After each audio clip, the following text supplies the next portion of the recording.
तमाम देखने और सुनने वालों को प्यार भरा सलाम। औज बिन अनक दुनिया का लंबा तरीन इंसान था।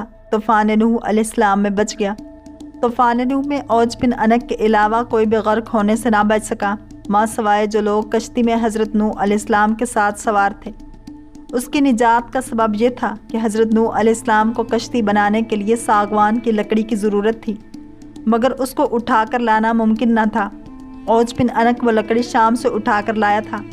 अल्लाह ताला ने उसके अमल को कबूल किया और उसे गर्क होने से निजात दी। इस तवीलुल कामत शख्स की मौत किस तरह हुई और किसके हाथों हुई, उसकी लाश कैसे पुल का काम देती रही, इसकी तफसील आज की वीडियो में हम आप तक पहुँचाएँगे। बादस जब फ़िरौन के दरियाए नील में गर्क होने के बाद बनी इसराइल की कौम को उसके जुल्म जबर से निजात मिली, तो उसके कुछ अरसे बाद अल्लाह ताला ने हज़रत मूसा अलैहिस्सलाम को हुक्म दिया कि मुल्क शाम की सरजमीन से जालिम लोगों को निकाल दो और खुदा की राह में दुश्मनों से जिहाद करो और अपनी कौम में से 12 अफराद को 12 कबीलों पर सरदार मुकर्रर करो, ताकि ये सब अपने सरदारों के ताबे रहें और अल्लाह के अहकाम की पाबंदी करते रहें। बस हज़रत मूसा अलैहिस्सलाम ने ऐसा ही किया। अल्लाह के हुक्म के मुताबिक हज़रत मूसा अलैहिस्सलाम और हज़रत हारून अलैहिस्सलाम जिहाद के लिए अपने सरदारों और कौम के साथ जब कनान के मकाम पर पहुँचे, तो अपने सरदारों को हुक्म दिया कि वो मुल्क शाम जाकर वहाँ के जालिम लोगों के हालात मालूम करें। जब ये लोग वहाँ पहुँचे और वहाँ के हालात मालूम किए, तो उन्होंने वहाँ एक बहुत बड़े कद्दो कामत वाला इंसान देखा, जिसका नाम औज बिन अनक था। औज बिन अनक हज़रत आदम अलैहिस्सलाम के ज़माने से हज़रत मूसा अलैहिस्सलाम के ज़माने तक ज़िंदा रहा। उसकी उम्र 3500 साल थी। उसकी माँ का नाम सफूरा और बाप का नाम अनक था। तूफ़ान नूह अलैहिस्सलाम में से यही वो शख्स था जो ज़िंदा बचा था। अपने तवील कद की वजह से ये शख्स समंदर में खड़ा होता तो पानी उसके टखनों तक होता था। औज बिन अनक समंदर से मछलियाँ पकड़कर आसमान की तरफ करता, सूरज की तपश से मछलियाँ भून कर खाता था। औज बिन अनक ने जब उन सरदारों को देखा तो उनसे मालूम किया, तुम कहाँ से आए हो और कहाँ जा रहे हो। उन सरदारों ने जब उसे अपना हाल बयान किया, तो उसने उन सबक को पकड़ लिया और अपनी बीवी को दिखाने के लिए गया और बीवी से कहने लगा, देखो ये सब मेरे साथ लड़ने के लिए आए हैं। ये कहकर उन्हें ज़मीन पर रख दिया और उन्हें चूंटी की तरह पाँव से मसलने लगा। तो उसकी बीवी ने कहा कि इनको छोड़ दो, ये कमज़ोर और नातवा हैं, खुद ब खुद चले जाएंगे, तुझको इन्हें मारने से क्या फ़ायदा होगा। बस ये सरदार जालिमों और जाबरों की कसरत से डर गए। वापस आकर उन्होंने मुल्क शाम की सारी बातें और दुश्मन की कुव्वत के बारे में हज़रत मूसा अलैहिस्सलाम को बताया और बयान किया कि वहाँ के फल बहुत बड़े हैं। अगर एक दाना अनार का निकालें तो आदमी सैर हो जाए, और अगर अंगूर का एक दाना खाया जाए तो फिर दूसरा दाना ना खाया जाएगा। जो निशानियाँ और फल वो साथ लेके आए थे, वो हज़रत मूसा अलैहिस्सलाम को पेश कर दिए। हज़रत मूसा अलैहिस्सलाम ने अपने सरदारों से कहा कि ये बातें अपनी कौम के लोगों को मत बताना कि दुश्मन की कुव्वत कितनी है, क्योंकि ये लोग तो पहले ही बुज़दिल हैं और जिहाद से भाग जाएंगे।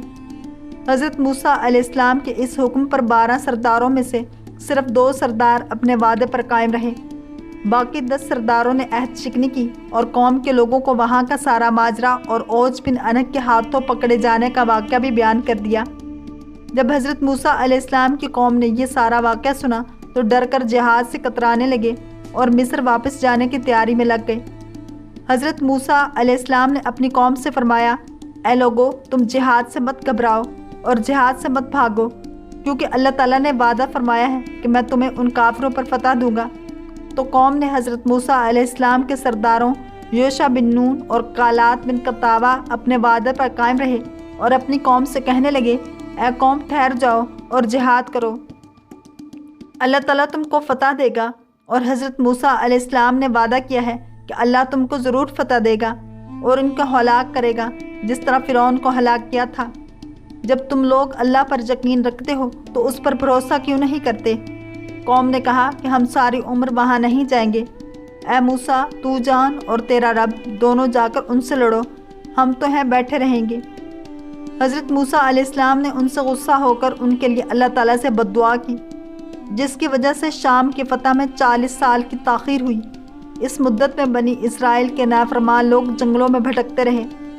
दूसरी तरफ जब हज़रत मूसा अलैहिस्सलाम हाथ में अपना असा लिए حضرت ہارون علیہ السلام کے ہمراہ ملک شام روانہ ہو گئے۔ حضرت موسیٰ علیہ السلام کی باغی قوم نے بنی اسرائیل نے بھی واپس مصر جانے کا ارادہ کیا۔ تمام رات چلتے رہے، مگر جب صبح ہوئی کہ دیکھا جہاں سے روانہ ہوئے تھے اب تک وہیں پر موجود ہیں۔ وہ سمجھے کہ حضرت موسیٰ علیہ السلام کی بد دعا سے یہ حال ہوا ہے۔ تب یوشع بن نون نے ان سے کہا کہ اس میدان میں ٹھہر جاؤ اور صبر کرو اور استغفار پڑھو جب تک حضرت موسیٰ علیہ السلام ملک شام فتح کر کے واپس نہ آ جائیں۔ بنی اسرائیل کی قوم کے 6 لاکھ افراد حضرت موسیٰ علیہ السلام کی بد دعا سے 40 سال تک اس جگہ سے نہ نکل سکے۔ اس جگہ کا نام تے ہے جو فلسطین، اردن اور مصر کے درمیان ایک میدانی علاقہ ہے۔ غرض کہ حضرت موسیٰ علیہ السلام جب اوج بن عنق کے شہر کے نزدیک پہنچے تو لوگوں کی ہیبت ناک شکلیں دیکھ کر ڈرے اور اللہ کی مدد مانگ کر آگے بڑھے۔ جب اوج بن عنق نے ان کو دیکھا تو چاہا کہ پکڑ کر چونٹی کی طرح مسل دے اور کہنے لگا کہ تو بنی اسرائیل کا وہ سردار ہے جس نے فرعون کو اس کی فوج کے ساتھ دریائے نیل میں غرق کر دیا تھا۔ یہ کہہ کر اس نے حضرت موسیٰ علیہ السلام پر حملہ کر دیا۔ حضرت موسیٰ علیہ السلام کا قد 70 فٹ تھا اور انہوں نے 70 فٹ اچھل کر اپنا عصا جو کہ حضرت موسیٰ علیہ السلام کے قد کے برابر تھا اوج بن عنق کے ٹخنے پر مارا، جس سے وہ گر کر ہلاک ہو گیا۔ کہا جاتا ہے کہ اوج بن عنق کی لاش 40 سال تک وہیں پڑی رہی اور اس عرصہ میں اس کا جسم گل گیا اور صرف ڈھانچہ رہ گیا۔ جب حضرت موسیٰ علیہ السلام اور حضرت ہارون علیہ السلام جہاد سے سرخرو ہو کر واپس لوٹے تو اس کے ڈھانچے کو اٹھا کر دریائے نیل پر رکھ دیا اور ایک عرصہ تک وہ ڈھانچہ دریائے نیل پر پل کا کام دیتا رہا۔ اگر آپ کو یہ ویڈیو پسند آئی ہے تو لائک، شیئر اور سبسکرائب کرنا مت بھولیے تاکہ ایسی اسلامک انفارمیٹیو ویڈیوز آپ تک پہنچتی رہیں۔